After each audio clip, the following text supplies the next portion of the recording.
Julius was born in a quiet riverine town in South-South Nigeria, where the mangroves kissed the waters and hope often floated away with the tide. As the first son, responsibility settled on his shoulders early, heavier than his age. After their parents died, Julius became both father and mother to his younger siblings. With calloused hands and tired eyes, he promised himself they would never lack education, even if he had to lack everything else. He hawked goods in the city by day and worked as a night guard when the sun went down. Each naira he earned was counted carefully, divided between school fees, food, and rent. While others slept, Julius stayed awake dreaming of graduation gowns for his siblings, believing education was the only bridge out of suffering. The siblings attended good schools in the urban part of the state, mixing with children from wealthy homes. Julius never complained about their expenses, even when hunger knocked loudly on his own door. Whenever they returned home, he welcomed them with smiles, hiding his pain behind encouragement and prayers. Years passed, and one by one, the siblings graduated. Their certificates brought celebration, and Julius danced like a man whose own dreams had come true. He believed their success was his reward, never imagining that gratitude could fade so quickly. Jobs came swiftly for the siblings in oil firms and city offices. With new clothes and phones, they began to speak a new language Julius barely understood. Slowly, their visits reduced, and their calls became rare, like rain in the dry season. When Julius asked for help to fix his leaking roof, excuses followed. They said the city was hard, life was expensive, and everyone was struggling. Yet on social media, Julius saw pictures of luxury, laughter, and abundance that told a different story. Shame wrapped around Julius like a cold cloth. He stopped asking and returned fully to survival mode, carrying his burdens silently. When Julius fell seriously ill, it was during one of the hardest seasons of his life. His body grew weak from fever, and his chest burned with every breath he took. Neighbors noticed he could no longer go to the riverbank or the market, and his small savings vanished quickly on herbs and temporary remedies. The neighbors warned him that his condition was beyond home treatment and that he needed to be taken to a proper hospital in the city. Lying on his mat in the dim room, Julius gathered the little strength he had left and called his siblings, believing that in sickness, family would surely remember him. But his calls were either ignored or answered with cold excuses. One sibling said meetings were too tight to step out, another claimed money was scarce, even though Julius could hear the comfort in their voices. Days passed, and no help came. Julius sold his last belongings to survive, fighting the sickness alone while his condition worsened. In that painful moment, he understood a deep truth, that the same hands he lifted through sacrifice had chosen comfort over compassion. Yet even in betrayal, Julius did not curse them. Instead, he whispered a quiet prayer for strength, unaware that life was already preparing a different ending for him. In the rural town, whispers began that Julius was unlucky, a man abandoned by both fate and family. He took odd jobs, farming by the riverbank and loading trucks in the market. Poverty became his constant companion, but bitterness never found space in his heart. Each night, he prayed for strength, believing that the earth rewards patience in its own time. One rainy evening, Julius met an elderly fisherman who spoke wisely about life and rivers. The man told him that rivers may bend, but they always reach the sea. Those words stayed with Julius, planting a seed of quiet hope. Inspired, Julius saved little by little and learned a trade repairing fishing nets and small engines. He listened more than he spoke, learning from elders and artisans. What began as a small skill soon became a source of steady income. Julius expanded his work into fish processing, using traditional methods passed down in the community. His products gained attention in nearby urban markets. For the first time in years, he tasted progress, slow but genuine. He reinvested his earnings carefully, refusing shortcuts. People began to respect him again, not for wealth, but for consistency and humility. Julius remained the same man, greeting everyone with warmth and gratitude. As his business grew, he employed local youths, giving them opportunities he never had. The town slowly benefited from his success.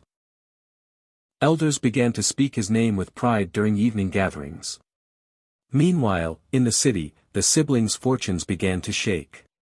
Job losses, bad investments, and poor decisions crept in quietly. The comfort they once enjoyed slipped away faster than it came. Accustomed to abundance, they struggled to adapt. Pride prevented them from seeking help early, and shame followed closely behind. Bills piled up, and friendships disappeared when money was no longer available. One by one, they returned to the village, thinner and humbled. The same roads they once despised now welcomed them back in silence. They heard whispers of Julius' success and felt a mix of disbelief and regret. At first, they avoided him, afraid to face the man they once ignored. But hunger has a way of breaking pride. Eventually, they gathered courage and went to Julius' compound.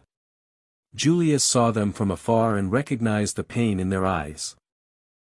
Memories flooded his heart, both bitter and sweet. He invited them in without anger, offering food before questions. Tears flowed as the siblings confessed their wrongs. They spoke of neglect, arrogance, and deep regret. The compound grew quiet as Julius listened, his face calm but his heart heavy. That night, Julius reflected deeply. He remembered every sacrifice, every ignored call, every lonely struggle. Yet he also remembered his values, shaped by hardship and faith. In the morning, Julius spoke gently but firmly. He reminded them of where they came from and the price of forgetting one's roots. He forgave them, but made it clear that forgiveness did not erase lessons. Julius offered them shelter and food, but not laziness. He told them everyone must work and rebuild with humility. The siblings accepted, grateful and ashamed. Days turned into weeks as they labored alongside villagers. City pride melted under the sun and honest work. Slowly, they began to heal, learning respect and patience. Julius guided them, not as a servant, but as a leader. He taught them skills and discipline, just as he once funded their education. This time, the lessons were about character, not certificates. The community watched closely, impressed by Julius' maturity. Many expected revenge, but Julius chose wisdom instead. His actions spoke louder than any punishment could. One sibling, deeply moved, publicly apologized during a town meeting. Others followed, acknowledging Julius' sacrifices. The elders nodded, satisfied that truth had finally surfaced. Julius' business expanded further into urban supply chains. He became a bridge between rural producers and city buyers. Prosperity found him, not as a reward for anger, but for endurance. He built a modest house for himself and improved the family home. The compound once filled with sorrow now echoed with purpose.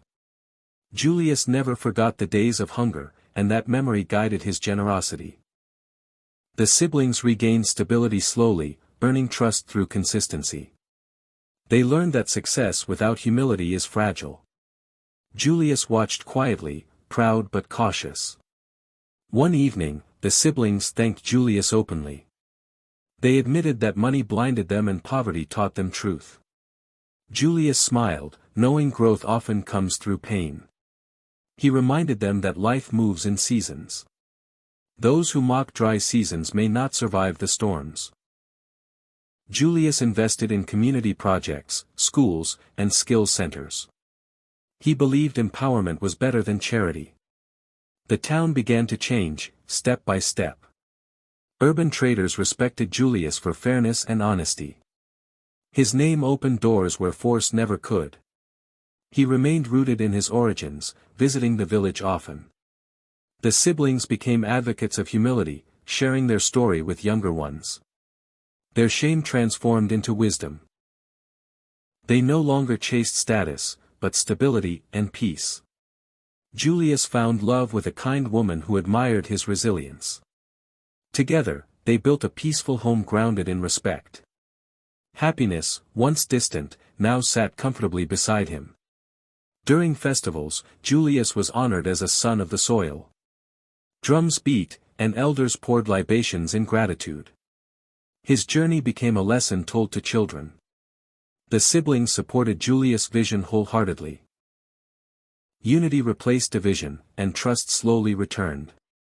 The family bond, once broken, was carefully restored. Julius never boasted about his success. He believed loud rivers often dry up quickly. His quiet strength inspired many more than noise ever could. Challenges still came, but Julius faced them with experience. Poverty had trained him better than comfort ever could. He stood firm, like a tree tested by storms. The siblings now feared arrogance more than failure. They understood that tomorrow is never guaranteed. Gratitude became their daily prayer. Julius mentored young men who reminded him of his past. He taught them skill, patience, and integrity. Hope multiplied through shared knowledge. The town's story changed from despair to possibility. Julius' life became proof that endurance attracts destiny. Even outsiders came to learn from the community. One night, Julius sat alone, reflecting on his journey. He felt no bitterness, only gratitude for lessons learned. He thanked life for bending him, not breaking him. The siblings knelt before him one evening, asking for final forgiveness. Their tears were sincere and heavy with truth. Julius lifted them up, reminding them they were family. He told them that mercy is a strength, not weakness. Holding grudges only delays healing. They embraced, finally free from the past. Julius' story spread beyond the state, inspiring many. People spoke of the man who rose without revenge. His name became synonymous with resilience. As years passed, Julius aged gracefully, respected by all. His wisdom guided decisions in both village and city. He remained approachable, never distant. The siblings flourished modestly, content and grounded. They supported Julius' children as he once supported them. The circle of sacrifice completed itself. At sunset, Julius often walked by the river, smiling softly. Life had tested him deeply, but rewarded him honestly. He understood that time reveals truth better than anger. Thus, Julius' story became a folktale. A reminder that rivers may twist, but justice flows. And so, the earth taught again that patience, humility, and kindness always return home.